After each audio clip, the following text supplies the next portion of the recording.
क्या आप बार-बार अलग-अलग बैंकों और इंश्योरेंस कंपनियों में अपने केवाईसी डॉक्यूमेंट्स जमा करके थक चुके हैं?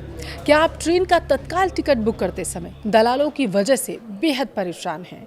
या फिर आज जो एक व्यापारी है वो जीएसटी नियमों में होने वाले बदलावों को लेकर चिंतित नजर आ रहा है? अगर इनमें से किसी भी सवाल का जवाब आपका हाँ है तो ये वीडियो आपके लिए है। दरअसल 1 अगस्त 2026 से भारत में वित्तीय लेन देन सहित रेलवे बुकिंग, डिजिटल पेमेंट और व्यापार से जुड़े कई ऐसे बदलाव हैं जो होने जा रहे हैं, जिनको मैं इस वीडियो में आपको विस्तार से बताऊंगी। और इसी वजह से मैं कह रही हूँ कि ये वीडियो बेहद ही महत्वपूर्ण है, लास्ट तक ज़रूर देखिएगा। नमस्कार, आपके साथ मैं पल्लवी रविंद्र सिंह। देखिए, क्या आपके साथ कभी ऐसा हुआ है? आप ज़रा सोचिए कि आप सुबह सुबह अपनी नींद खराब करके ट्रेन के तत्काल टिकट की लाइन में लगे हों और जब आपका नंबर आया हो तो पता चले टिकट तो फुल है, क्योंकि कोई दलाल आपसे पहले बाजी मार ले गया। या फिर ज़रा याद कीजिए, बैंक में खाता खुलवाना हो और म्यूचुअल फंड लेना हो या फिर इंश्योरेंस, हर बार वही केवाईसी डॉक्यूमेंट की फ़ोटोकॉपी आपको बार बार लेकर वहाँ पर जाना पड़ता है, जिससे आप बेहद परेशान हो जाते थे। अगर आपका जवाब हाँ है तो मैं आपको बता दूँ कि सरकार और संस्थाओं ने फाइनली लोगों की सहूलियत के लिए ये जो परेशानियाँ हैं उन्हें सुन लिया है और इन्हें दूर करने का फैसला किया। 1 अगस्त से आपकी ज़िंदगी से जुड़ी 5 ऐसी बड़ी बातें हैं जो बदलने वाली हैं, जो सीधा आपकी जेब, आपके समय, आपकी मानसिक शांति से जुड़ी हुई हैं। चाहे दलालों की छुट्टी करने वाला रेलवे का नया नियम हो या आपको कागजी कार्रवाई से बचाने वाला नया CKYC 2.0 सिस्टम हो। सबसे पहले और सबसे बड़े बदलाव की हम बात करेंगे जो सीधे आपकी जेब और आपके समय से जुड़ा हुआ है। सेंट्रल नो योर कस्टमर 2.0 यानी कि CKYC 2.0। अब तक देखिए क्या होता था, अगर आपको किसी बैंक में खाता खोलना होता था तो अलग डॉक्यूमेंट्स दिए जाते थे, अलग से आपको परेशान होना पड़ता था। म्यूचुअल फंड में निवेश करना है तो फिर से वही प्रक्रिया आपको दोहरानी पड़ेगी, फिर फोटोकॉपी कराइए, फिर सारे डॉक्यूमेंट्स लेके आइए, यही कर रहे थे ना। और अगर इंश्योरेंस लेना है तो फिर से वही कागजी कार्रवाई आप दोबारा से करिए। लेकिन अगस्त से भारतीय बैंक और इंश्योरेंस कंपनियां एक कॉमन कस्टमर आइडेंटिफिकेशन सिस्टम शुरू करने जा रही हैं। इस नए CKYC 2.0 सिस्टम के तहत पहला जो पॉइंट आ रहा है वो ये कि सिर्फ एक बार वेरिफिकेशन होगा। संस्थाओं को सेंट्रल रजिस्ट्री से आपका डेटा हासिल करने के लिए सिर्फ आपकी सहमति यानी कि वो OTP भेजेंगे, वो आपको देना होगा। दूसरा जो बड़ा इसमें बदलाव किया जा रहा है, कॉन्फिडेंस स्कोर। देखिए, नए सिस्टम में आपकी डेटा की सटीकता पर एक कॉन्फिडेंस स्कोर होगा जो यह बताएगा कि क्या किसी फर्म ने पहले ही आपकी जानकारी को वेरीफाई कर रखा है या फिर नहीं। ये सबसे महत्वपूर्ण है। हालांकि अब तीसरा पॉइंट इसमें यह है, धोखाधड़ी पर इससे लगाम लगेगी, ये दावा किया जा रहा। रेगुलेटर्स का मानना है दरअसल कि इससे मॉनिटरिंग आसान हो जाएगी और फ्रॉड के मामलों में भारी कमी आएगी। वर्ल्ड बैंक के 2024 के डेटा के मुताबिक अगर हम उस पर गौर करें, भारत में लगभग 89% जो लोग हैं उनके पास बैंक खाते तो हैं, लेकिन म्यूचुअल फंड या फिर इंश्योरेंस में उनका निवेश बेहद कम है। CKYC 2.0 इसी गैप को भरने का काम करेगा।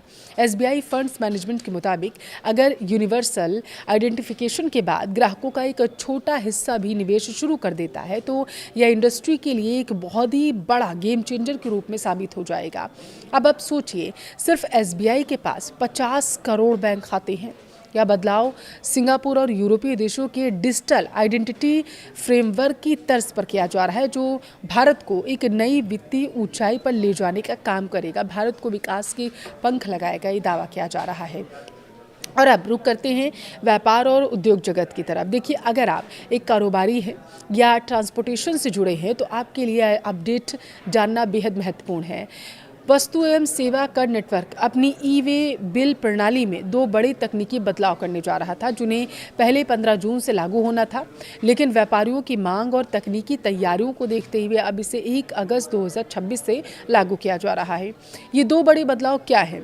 पहला, शिप टू GSTIN अनिवार्य, यानी अगर आप bill to ship to model के तहत काम करते थे तो अब माल प्राप्त करने के लिए, यानी जहां माल डिलीवरी कर रहे हैं, जो भी आपका सामान आ रहा है, उस पक्ष का GST नंबर भी दर्ज करना आपको अनिवार्य होगा, बशर्ते वह GST में रजिस्टर्ड हो, तभी आप कर सकते हैं। अगर GST उनके पास नहीं होगा तो नहीं करेंगे।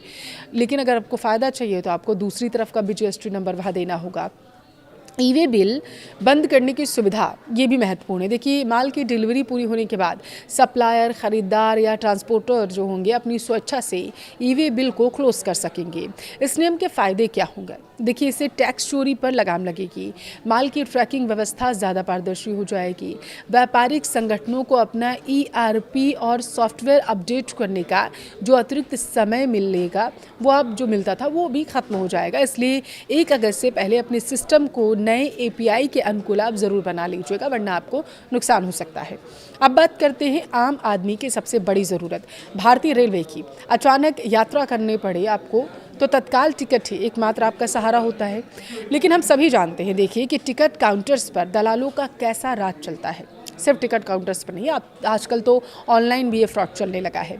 इसी परेशानी को ख़त्म करने के लिए पश्चिमी मध्य रेलवे ने भोपाल मंडल के सभी आरक्षण केंद्रों पर 1 अगस्त से एक बिल्कुल ही नई टोकन व्यवस्था लागू करने का फैसला कर लिया है। चलिए, इसके नियम क्या है वो भी आपको बताते हैं। अगर हम बात करें एसी की, एसी तत्काल टिकट के लिए सुबह 8:30 से 9 बजे तक टोकन मिलेंगे। वहीं नॉन एसी के लिए सुबह 9 से 9:30 बजे तक टोकन मिलेगा। प्रत्येक काउंटर पर ज़्यादातर 10 एसी और 15 नॉन एसी टोकन ही जारी किए जा सकेंगे। 2 कैटेगरी यानी ए और बी की बात करते हैं। ए श्रेणी, इसमें वो लोग आएंगे जो अपने लिए या अपने सीधे परिवार, माता पिता, बच्चे या फिर पति पत्नी या परिवार में किसी के लिए भी वो टिकट लेना चाहेंगे। इन्हें सबसे पहले प्राथमिकता दी जाएगी। इसके लिए यात्री को अपना 100 प्रमाणित मान्य पहचान पत्र भी वहाँ पर दिखाना होगा अगर वो मांगते हैं तो। अब बात करें बी श्रेणी की, तो इसमें अन्य प्रतिनिधि आएंगे जिनका नंबर ए श्रेणी के ख़त्म होने के बाद आएगा।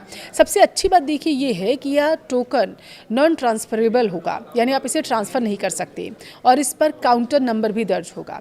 यानी दलाल अब एक व्यक्ति को बार बार लाइन में लगाकर टोकन भी नहीं ले सकते हैं। यह रेलवे का एक शानदार कदम माना जा रहा है, जिससे असली ज़रूरतमंद यात्रियों को राहत मिलेगी और दलालों को जो है उससे बाहर का रास्ता दिखा दिया जाएगा। उनकी छुट्टी होने वाली है। अंत में 2 और महत्वपूर्ण अपडेट्स जो आपके रोज़मर्रा के जीवन को प्रभावित करेंगे, इन्हें भी आपके लिए जानना ज़रूरी है। इसलिए आप वीडियो को अभी देखिए और लास्ट में अपनी राय भी ज़रूर बताइएगा कि इनमें से कौन सा अपडेट आपके लिए सबसे महत्वपूर्ण है। देखिए, पहला अपडेट है UPI को लेकर। आजकल हम हर छोटी चीज़ के लिए UPI का इस्तेमाल करते हैं। कई लोग दिन में बार बार अपना बैंक बैलेंस चेक करते हैं। सर्वर पर इस अनावश्यक लोड को कम करने के लिए 1 अगस्त से UPI ऐप्स पर दैनिक बैलेंस चेक और अकाउंट स्टेटस देखने की एक सीमा लिमिट जो है वो तय कर दी जाएगी। इसका मुख्य उद्देश्य ट्रांजैक्शन सर्वर को फास्ट करना होगा और क्रैश फ्री बनाना होगा। दूसरा अपडेट है पर्यटन और पर्यावरण से जुड़ा हुआ। ये बेहद महत्वपूर्ण है अगर आप पहाड़ों पर जाने का शौक रखते हैं तो। देखिए, पहाड़ों की रानी नैनीताल अगर आप जाना चाहते हैं तो सावधान हो जाइए, क्योंकि ध्वनि प्रदूषण को कंट्रोल करने के लिए 1 अगस्त से नैनीताल की प्रसिद्ध मॉल रोड को पूरी तरीके से नो हॉकिंग जोन घोषित कर दिया गया है। वहां वाहनों के हॉर्न बजाने पर सख्त प्रतिबंध लगा दिया गया है। नियम तोड़ने वालों पर भारी जुर्माना लगाया जाएगा। यह कदम वहां की शांति, पर्यावरण को बचाए रखने के लिए उठाया गया है और मुझे ऐसा लगता है कि पहाड़ों के लिए यह नियम बेहद ही अच्छा है। तो ये थे 1 अगस्त से लागू होने वाले 5 बड़े बदलाव। एक बात हमेशा याद रखिएगा, बदलाव से घबराना नहीं चाहिए, बल्कि एक स्मार्ट नागरिक की तरह, सिटीजन की तरह हमें सभी समय बदलावों को अपना लेना चाहिए। इन बदलावों को समझने की ज़रूरत है, उनका फ़ायदा भी कैसे उठाए उसकी भी ज़रूरत है।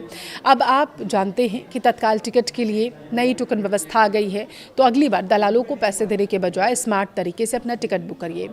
जब आप जानते हैं कि CKYC 2.0 लागू हो रहा है, तो बीजीजिक अपने निवेश की शुरुआत अब आराम से करिए, क्योंकि अब कागजी कार्रवाई का कोई झंझट ही नहीं है।